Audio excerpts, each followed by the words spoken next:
Good morning, good afternoon, everybody. It's morning, it's 11 o'clock. I'm here today with Rupert Miles of Sandler Training. In a strange coincidence, Rupert and I have worked together for the last 25 years as both client and supplier, but actually we've never met. So I need to... That's my fault. I'm going to thank Laurie Edmonds, the brilliant Laurie Edmonds from Brentwood Council, for putting on the Brentwood Business Showcase, where actually I met Rupert. Yep, remember it well. Okay, so let's kick off. Rupert, what's your favourite word? Oh, it has to be our word, doesn't it? It We does. bonded over this at the Chamber of Commerce meetings. Ikigai. Which Move is? on? No, you actually no. want to know what it means, Yeah. do you? Actually, I think you're better at explaining it than I am. You certainly were at the Chamber of Commerce meeting. Okay, so Ikigai is the concept of beauty, benefit and good in a career. So it's doing a job that you love, doing a job that contributes to the world, and one that you get paid for. And if you can achieve all those three things, you're probably guaranteed to have a much happier life and better well-being. Ta-da! Ta-da! Heard it here first. What gets you up in the morning, Rupert? Well, obviously the alarm clock, but actually my Ikigai, that's quite a good kind of sequitur, isn't it? It is. Yeah. What do you truly, honestly think of social media? Oh God, you could go on forever, couldn't you? So I'm obviously a digital immigrant by dint of my age rather than native, but I'm kind of not quite a founding father, but I was the launch director of BBC Online. So in 1996, I was launching chat, forums, all sorts of things. So kind of seen this develop over the years.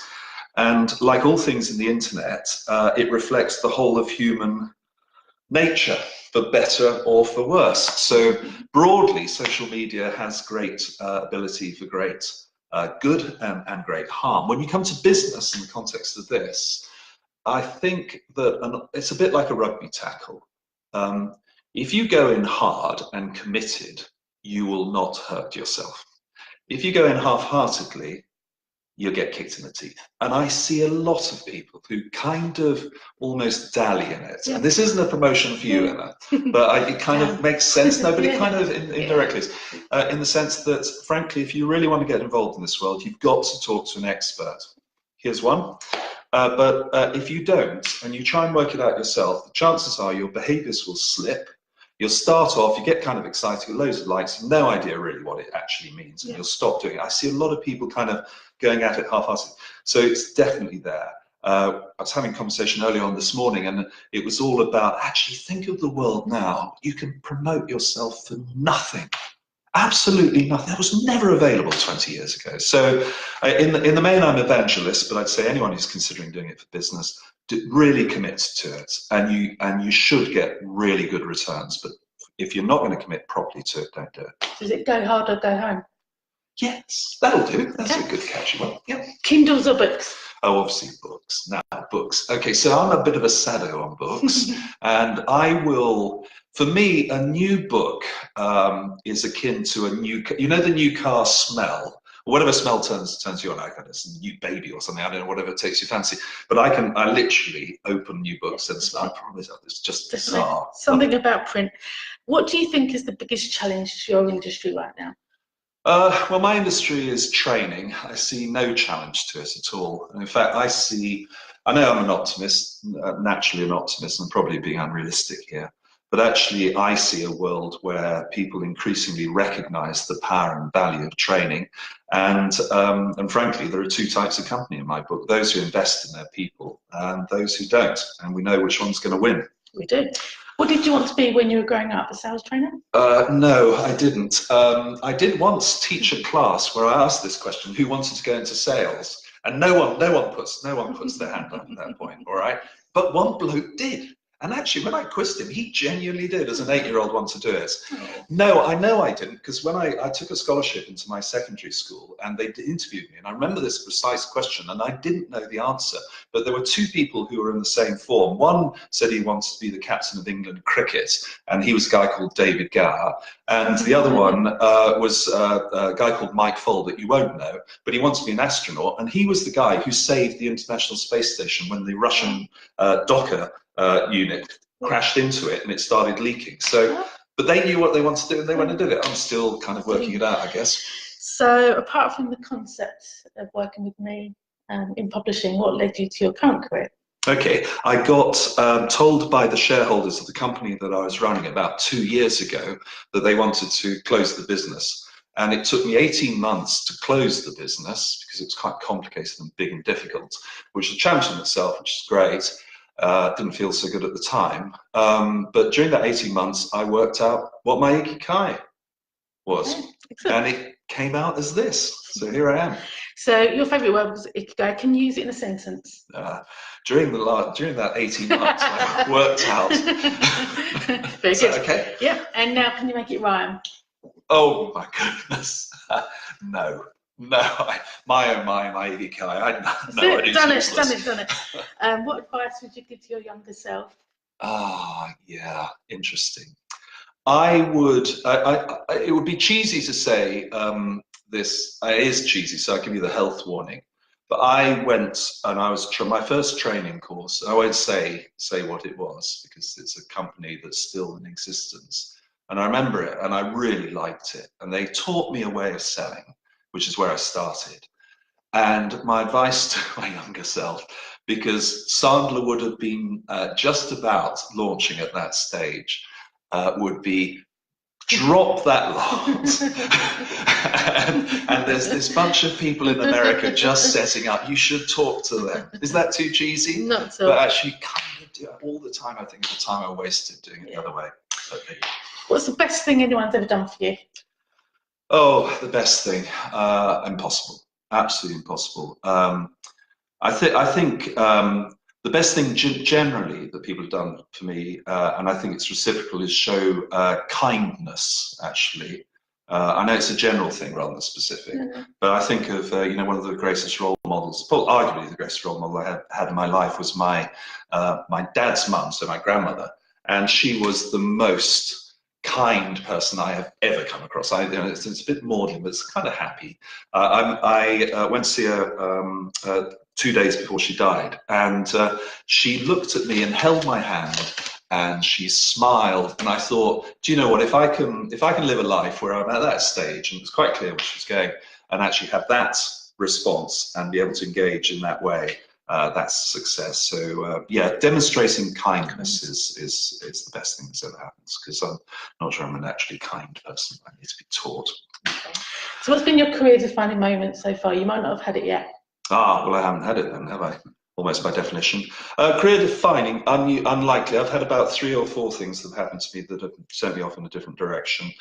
Probably the most significant one, because it also coincided with a complete revolution in the world, was being given the job to set up the BBC's website from scratch. And it literally was me and a telephone in those days. And then it became a kind of a desktop, and then it became servers, and then it became people. So we launched within 3 months of, with no understanding what's going on. Talking about 1996, people thought this stuff was complete waste of space.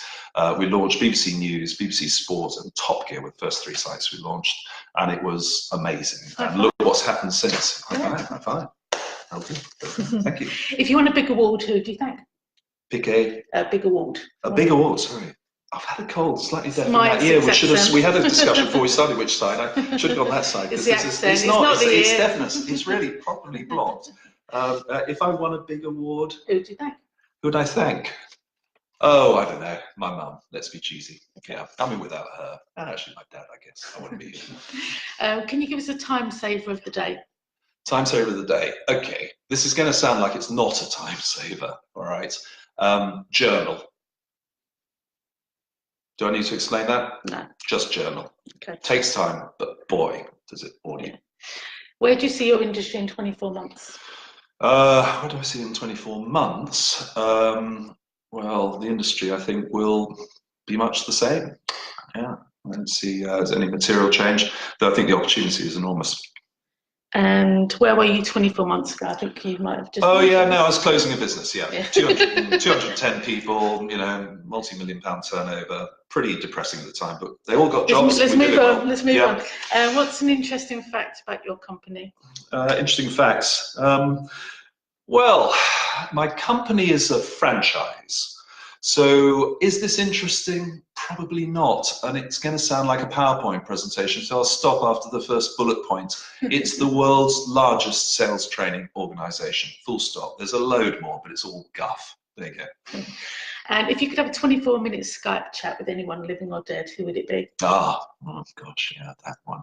That one. Well, I'm going to go, this is not an original thought, okay, but it's something I read the other day and I thought actually that resonated. So my thinking is this, how many people are there on the planet Earth? About 6 billion, would you say, something like that? Probably 6.3, something like that. They're about 7 billion, it's growing. I've got a little helper on the side here. So 7 billion people, of those 7 billion, there's about 2.5 billion Christians, and there are all sorts, you are, different denominations. So for me personally, what I would do is I go back to Judea around the turn of the first century, and I would say to a man called Jesus, I would say, what I would like to know is, did you rise from the dead or not? Thereon hangs a whole chunk of human history. So there we go. It's not going to happen. So you still have to have faith or not. What's one word you'd like people to describe you with? Oh God, I don't know. What, God? You want to be called God? Quite the opposite. I don't know. Caring, I guess. Caring. Would you mind taking a selfie for us? Yeah, we can try. We'll do that later. Okay. Yeah. We'll post it later. What's your favourite Twitter handle or social media campaign? I have to be a bit cheesy on this one again. It's cool. I have to check it because I'm no good on Twitter handles. # how to succeed. Have a look. How to succeed. What's one quote that defines your work ethic? Dogged. Yeah, dogged. Sorry, any prospects out there? What's been the best part of your day? So far, I guess waking up at 5 o'clock, which is not abnormal because, you know, stuff happens, and my dog coming in and giving me a big lick when I was trying to put on my trainers. Yeah. Okay. That was good. Finally, anything to plug? Oh, okay. This is it. Success card. I'll be your Debbie. There we go. You want to be Debbie McGee? That's it. There you go. That makes me Paul Daniels. Not happy about that. So here is an invitation.